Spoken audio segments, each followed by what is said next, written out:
Salam Media Sriwijaya.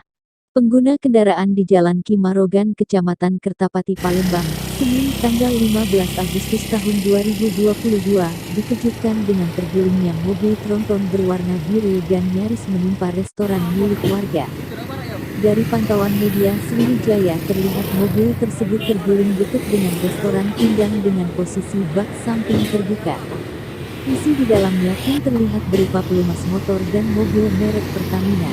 Ari, sopir tronton bernomor polisi BE 8304 AAU, mengatakan kejadian tersebut sejak pagi hari pukul 7 WIB. Dari Pertamina Jakarta mau bongkar ke Pertamina di sini, kejadiannya sekitar jam 7 pagi, yang mana penyebabnya karena tanahnya ambles saat dilintasi, ujarnya kepada wartawan.